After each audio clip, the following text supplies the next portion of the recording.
अछि लग्ना मुहूर्त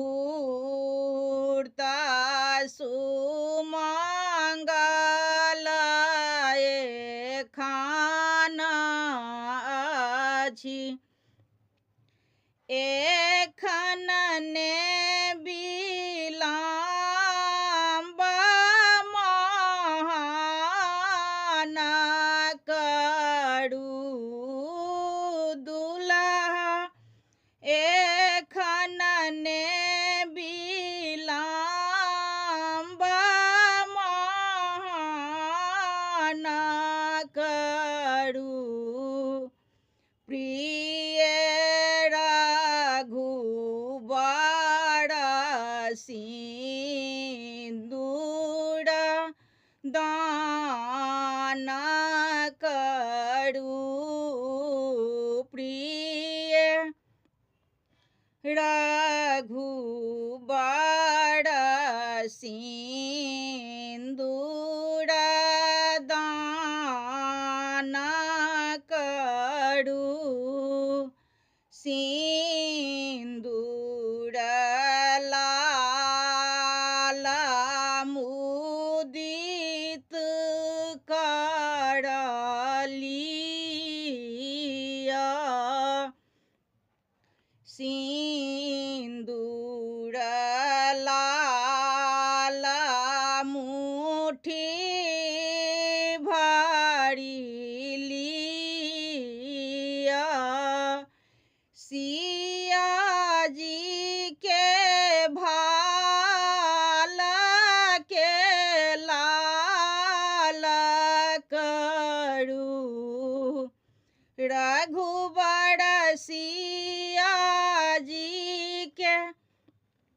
भाल के लाल करू प्रिय पाहुन सिंदूर दान करू प्रिय पाहुन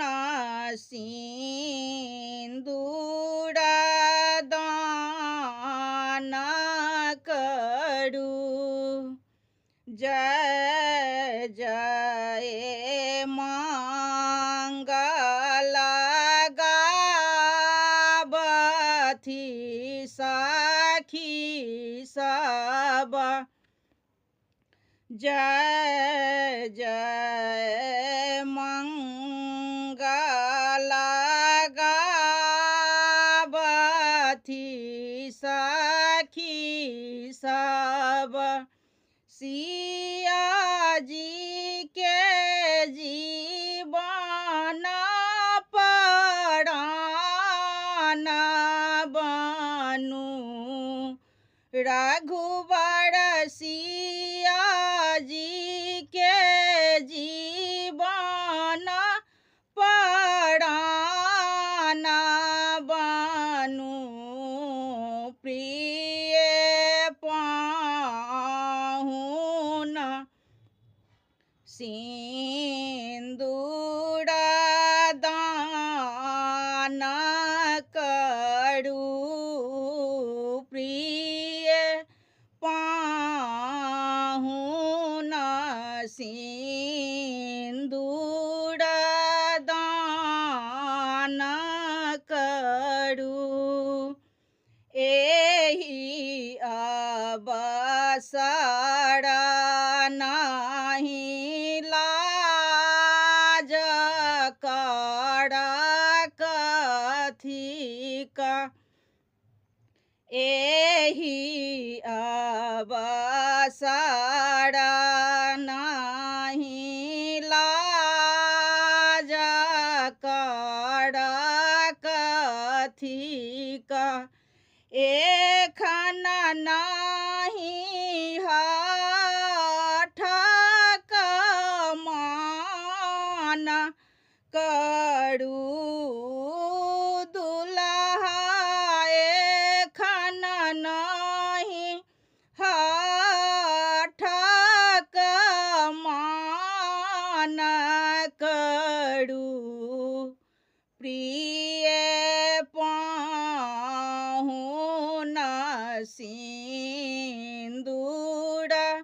दान करू प्रिय रघुबर सिंदूर दान करू।